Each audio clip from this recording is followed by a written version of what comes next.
for staying with KTN Prime. There is a little bit of activity at the Supreme Court as we speak right now. We do understand Njonjo Mue is filing a petition as we speak right now. I believe he's the ICG Kenyan chapter chairman.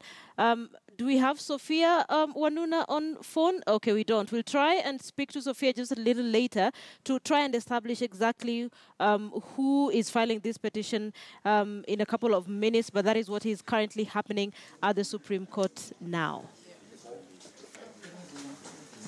Volume 2.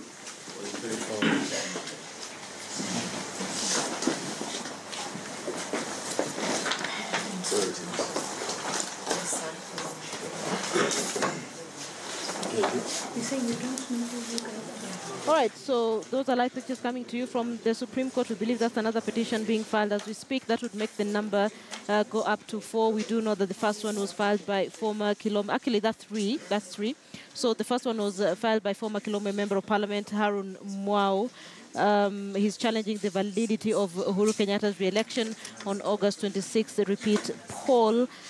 He says actually focuses mainly on nomination, saying the nomination and nomination certificates and candidates nominated for the presidential election of the 8th of August and all expired on the 8th of August. The nominations cannot be valid for the October 26th election. The other one, not necessarily a petition against the re-election of Uhuru Kenyatta. That has been filed by Institute for Democratic Governance, touching on NASA leader Raila Odinga and his core principals, Kalonzo Musyoka, Musalia Mudavadi, and Moses Wetangula, as well as Senior Counsel James Orengo, apparently basically mentioning that each of the respondents committed election offences and electoral malpractices. Sophia Wanuna, a couple of minutes ago, told us that there is another petition that has been filed by an organization or individuals calling themselves Black Flag. Sophia was saying the petition is 9 pages long, and there are questions on whether or not this now meets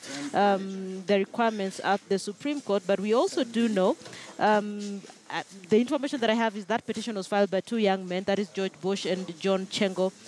Apparently, they don't have money to file a petition, so they have filed a pauper's brief, which allows a poorer person to argue a case without paying the required court fees. And what you're currently seeing on your screen is a petition, another petition being filed by Njonjo Mue.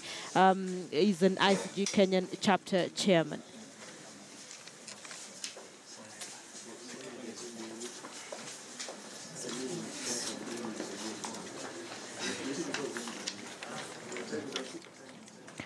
So like I mentioned, Sophia Wanuna is keeping an eye on the Supreme Court. She'll be able to give you more details on what exactly is happening and whether or not there'll be more petitions filed at the Supreme Court. Whoever has any petition to file has up to midnight tonight. Right, let's move on now to a story of the product boycott announced